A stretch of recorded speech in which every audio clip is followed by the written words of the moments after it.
Voilà, il y a environ, nous sommes le mardi 18 février 2014, et il y a environ un jour ou deux, je parlais avec ma fille spirituelle, l'une de mes filles spirituelles, d'une expérience que l'une de ses amies aurait vécue et qui m'a tout de suite rappelé, vu ses similitudes avec une autre histoire qu'avait vécue l'une de mes connaissances. Le témoignage que je vais vous faire maintenant, qui est le témoignage concernant ce qu'a vécu cette connaissance. Parce que je me suis dit, après en avoir discuté avec quelqu'un, que c'était quand même quelque chose qui méritait d'être dit et souligné, signalé et souligné par rapport à la gloire de Dieu que cette histoire contient. Dans le sens, et quand je fais un témoignage, c'est toujours un peu dans cet espoir que ça bénisse et que ça encourage tout ce pour qui c'est nécessaire parmi tous ceux qui écoutent. Voilà, le but étant de les encourager à continuer à aller de l'avant avec le Seigneur Jésus, avec Dieu et son Saint-Esprit. Et donc, j'ai envie de dire, très souvent, nous, êtres humains, nous faisons des projets, nous avons des pensées, et nous voulons que les choses se passent comme nous voudrions qu'elles se passent, mais les choses ne se passent pas comme nous voudrions qu'elles se passent, mais comme Dieu veut qu'elles se passent.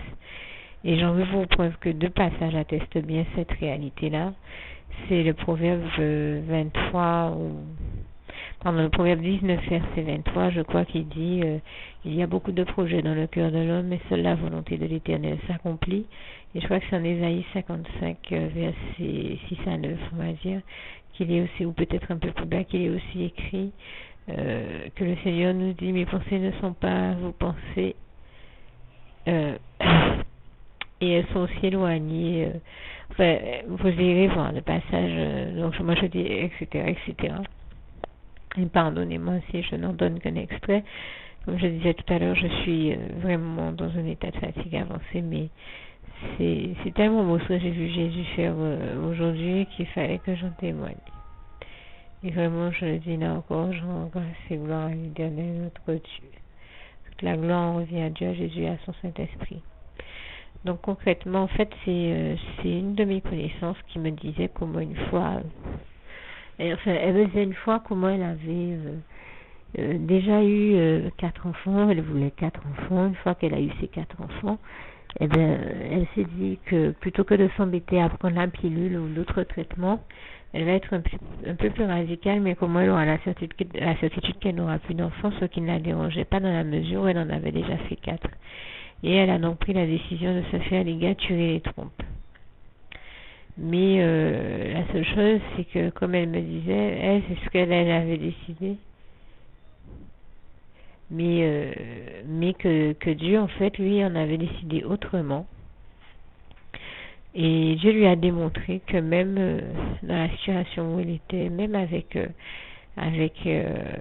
les trompes ligaturées, donc en théorie l'impossibilité d'avoir des enfants, Dieu avait déversé sur elle son onction, sa manière de parler. Dieu avait, on va dire, lui en tout cas décidé autrement. Il avait décidé qu'elle aurait toujours des enfants, qu'elle avait encore au moins un enfant à faire. Je dis au moins parce que c'est celui que j'ai connu de plus, depuis que je les connais, je crois. Mais en tout cas, je dis gloire à Dieu, vraiment toute la gloire revient à Dieu, à Jésus et à son Saint-Esprit. Car concrètement, c'est un vrai miracle de Dieu, c'est un vrai miracle. Il n'y a que Dieu qui peut faire une telle chose. De voir qu'une femme a les trompes ligaturées, que malgré tout, elle met au monde un enfant. Il y a vraiment que Dieu qui puisse faire des choses pareilles, un miracle pareil, vraiment, je dis toute la gloire revient à Dieu, à Jésus, à son Saint-Esprit. Merci Seigneur, je t'aime et nous t'aimons.